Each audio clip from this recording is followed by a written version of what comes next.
CTN Internacional. Transmitiendo por antena 20.1 área metro, 50.1 este, 48.1 área oeste y 34.1 área centro oeste. 106 Liberty Cable TV, 46 Claro TV, vía satélite, norte, centro, Suramérica y Europa. Además en las plataformas de internet. Aplicación CTNI, aplicación Wanda Rolón, YouTube CTNI, YouTube Wanda Rolón, radio online senda.fm.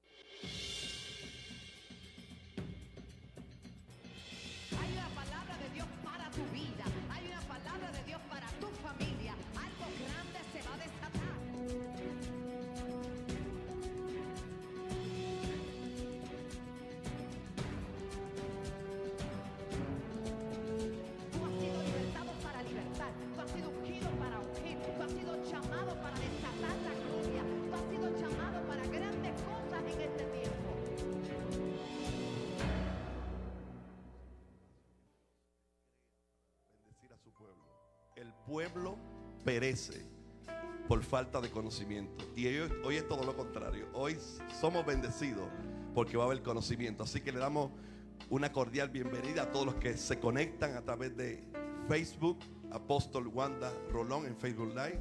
Les bendecimos en cualquier lugar que usted esté, en Puerto Rico o fuera de Puerto Rico. La iglesia, la senda antigua del barrio Piñas, en Toalta, Puerto Rico, la isla del Cordero. Te bendecimos en el nombre del Señor, y va a haber una palabra para ti, para tu familia. Así que por nada te desconectes. Lo que te pido es que compartas esta transmisión para que otros puedan ser bendecidos por la palabra que aquí vamos a recibir. Ahora sí, sin más preámbulos, yo presento a una joven que ha sido de tanta bendición para esta casa, y que hace unos meses atrás, junto con Lucy y junto también con Milagro, fueron ungidas por nuestro apóstol al ministerio como maestras. Gloria a Dios. Así que para mí es un honor dejar con ustedes a la maestra Soneli Santos. Sean más que bendecidos en esta noche. Para mí es más que un privilegio, un honor estar con ustedes en esta noche para compartir la palabra, para compartir una enseñanza. Y como decía el pastor, venimos hoy con nuestra libreta, con nuestro lápiz, con nuestras anotaciones. Venimos a aprender. Y la primera que aprende soy yo. Porque cuando nosotros escudriñamos la palabra, primero nos tiene que ministrar a nosotros, para nosotros luego poderle impartir. Así que en esta noche voy a estar compartiendo con ustedes un tema que me apasiona. Son los evangelios: Mateo, Marcos, Lucas, Juan. Vamos a estar hablando, ¿verdad? Y va a ser una misión sobrenatural, porque vamos a estar hablando de Mateo, Marcos, Lucas y Juan hoy y el próximo miércoles. Así que tenemos 2 días para hablar de tanto. Así que vamos a hacer un elegido de lo más importante, lo más pertinente de este tema, para que pueda ser de bendición.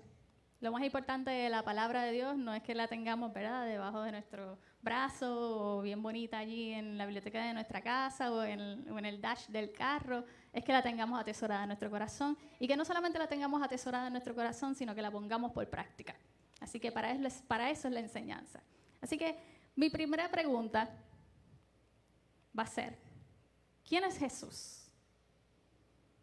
¿Quién es Jesús? Creo que el doctor Magdiel Narváez creó una plataforma aquí el domingo impresionante. Yo creo que es un video que tenemos que ver y ver y ver y ver y ver y ver para reaprender. Y esa misma pregunta se la hizo Jesús a sus discípulos: ¿quiénes dicen los demás que soy yo? Y ahora, ¿quiénes dicen ustedes que soy yo? Y con esa pregunta quisiera abrir en esta noche a manera de reflexión.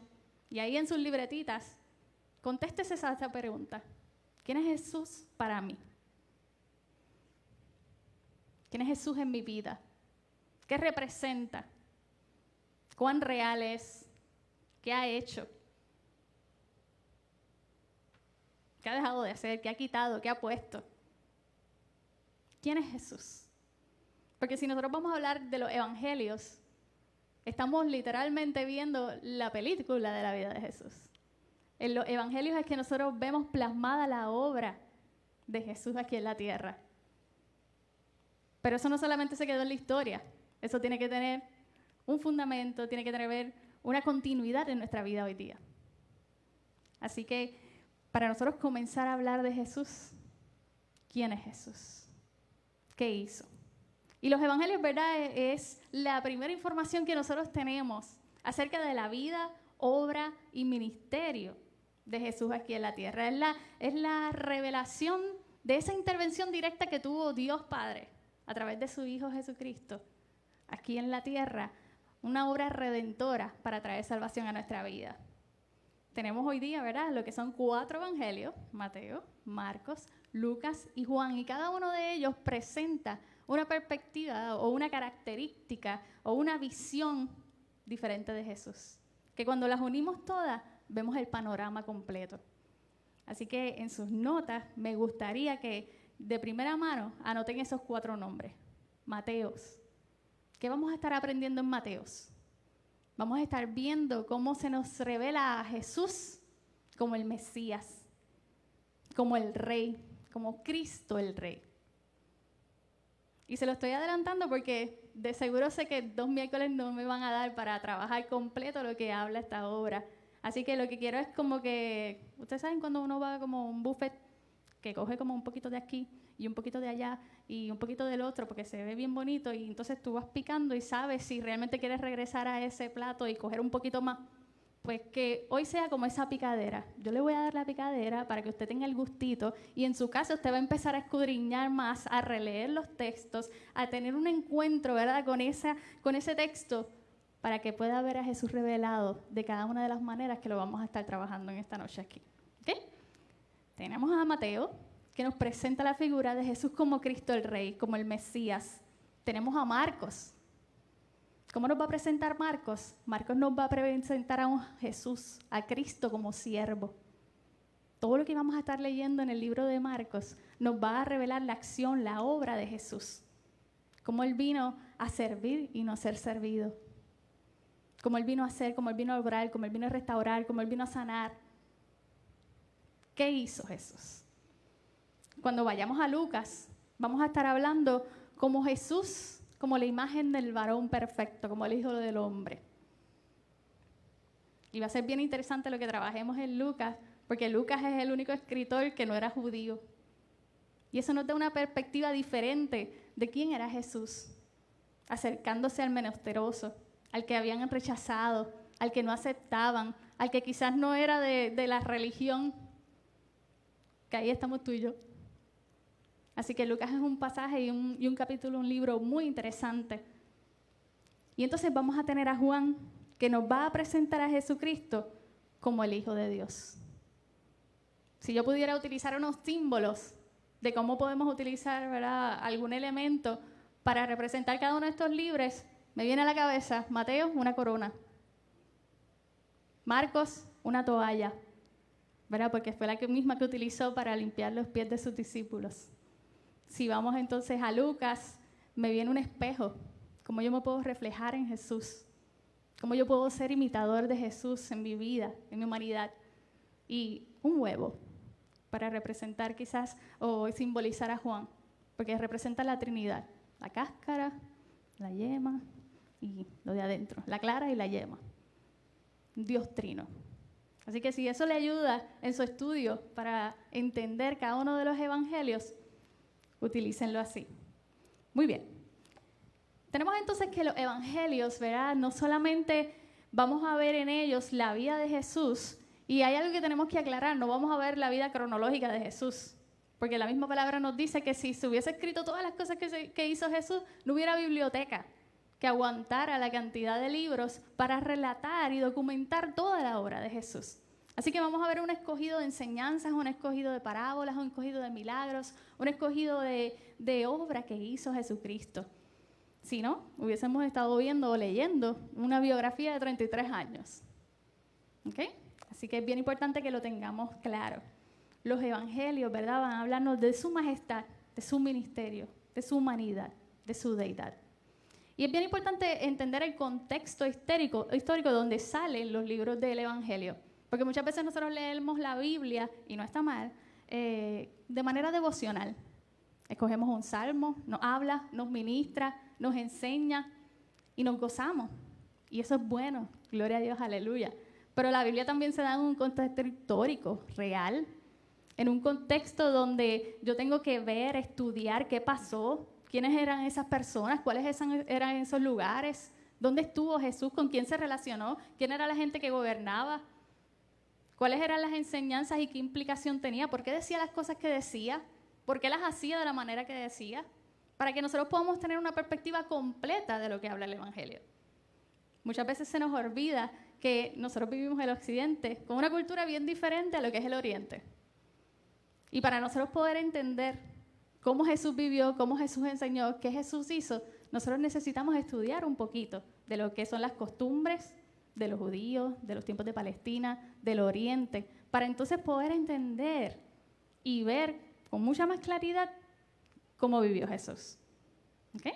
Así que parte integral de lo que es el estudio de la palabra de Dios, incluyendo los evangelios, va a ser que nosotros entonces ampliemos un poquito nuestra biblioteca, si no la tenemos, y nos demos a la introducción de la historia, de conocer el contexto, de escudriñar. Yo siempre traigo libritos para recomendar de diferentes usos y costumbres de lo que hizo Jesús. ¿Okay? Y parte de esa historia se da en el contexto que también habla del doctor McDaniel Darnes. Antes de entrar a los evangelios, es importante que nosotros sepamos que este pueblo de Dios que había escogido había pasado por un sinnúmero de saqueos, había pasado por un sinnúmero de guerras, los habían conquistado, los habían, ¿verdad?, llevado cautivos, pero había una promesa. Había una promesa de que vendría un Salvador. Había una promesa de que vendría un Mesías. Había una promesa de que se hablaba que vendría una salvación para el pueblo de Dios. Sin embargo, pasó tiempo y la gente como que empezó a dejar de creer. Y yo no sé si a ustedes les ha pasado que a veces oran y oran y oran y cuando no ven respuesta, ¿qué pasó? Como que de repente empezamos a desesperanzarnos, a desesperarnos, como que, ay, ¿se habrá olvidado Dios de mí? ¿Se habrá olvidado de mi petición? ¿Se habrá olvidado de lo que le pedí? Sin embargo, Dios nunca se olvida. Dios es un Dios fiel, justo, verdadero, que no es hombre para que mienta, ni hijo de hombre para que se arrepienta. Así que si tú tienes una oración ahí en espera, sigue esperando. No pierdas la fe, ten confianza, porque su respuesta va a llegar. Entonces, a este pueblo le había pasado lo mismo. Tenemos todo el pasaje del Viejo Testamento y tenemos, ¿verdad?, cómo había quedado vigente una promesa en Malaquías. Sin embargo, ocurrió un tiempo y un lapso de tiempo donde no hubo voz. Se le conoce como los 400 años de silencio. Y ahora mismo, ¿verdad?, nosotros con esta cosita aquí en la boca como que nos mantenemos bastante silenciados, gente que le llaman el bozal, porque pues uno se queda como que sin hablar mucho. ¿Y qué pasa con el silencio? El silencio es bueno de vez en cuando, pero hay momentos que el silencio desespera, porque nos inquietamos. ¿Qué está pasando? ¿Qué está pasando? ¿Qué está pasando? Y yo hice un ejercicio que me gustaría hacer con ustedes hoy, y aunque estamos bastante distantes, quiero que le grite entonces al que está al lado de usted y le empiece a declarar una palabra de fe, empiece a declarar promesas de la palabra de Dios, empiece a decirle a su hermano, ¿verdad?, que no pierda la esperanza, que no deje de creer, empiece a declarar, y cuando yo diga pare, va a parar. ¿Ok? Vamos a hacer ese ejercicio. Va a empezar a declararle y va a empezar a decirle todo lo que usted tiene por dentro de la Biblia, todas las promesas que se sabe, y si no se sabe mucho, pues repítale el mismo, hasta que yo diga pare. ¿Está bien? Así que cuando yo diga ya, van a comenzar. Comience. No pierdas la esperanza. Sabes que Jehová es tu pastor, nada te faltará. Aunque andes en valle de sombra y de muerte, Él estará contigo. No desmayes, no caigas. Sigue fiel, sigue adelante, sigue fijo, mira la meta. Él es tu esperanza, Él es tu sanador, Él es tu restaurador, Él es tu aliento. Él no te va a dejar, Él te sustenta con su mano. Él nunca va a retornar a sus promesas porque Él es fiel, porque Él es bueno, porque Él es soberano, porque Él es santo, porque Él es admirable, porque su palabra no retorna atrás vacía. Pare.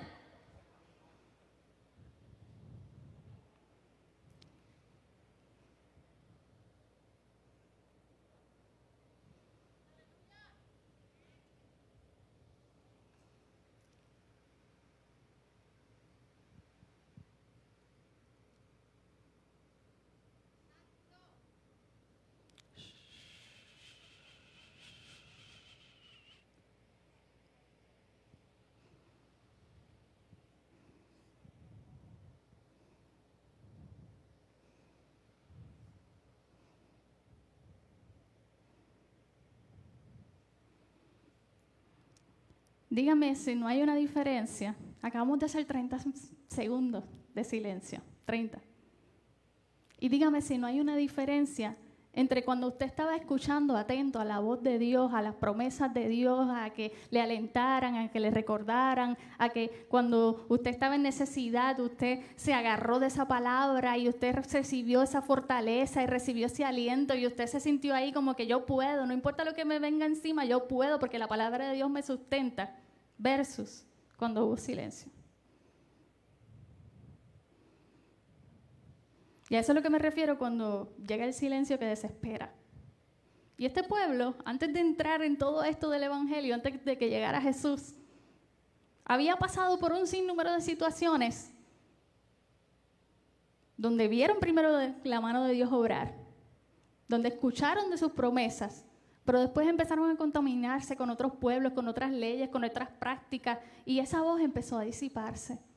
Y aunque habían fieles que permanecían y seguían declarando palabras y seguían recordándole, viene un Mesías, no te dañes, no te mezcles, no te contamines, viene un Mesías, viene promesa, viene esperanza. Esa voz empezó poco a poco a disiparse, hasta que llegó un periodo de tiempo donde ni hubo profeta, ni hubo palabra, ni hubo nada.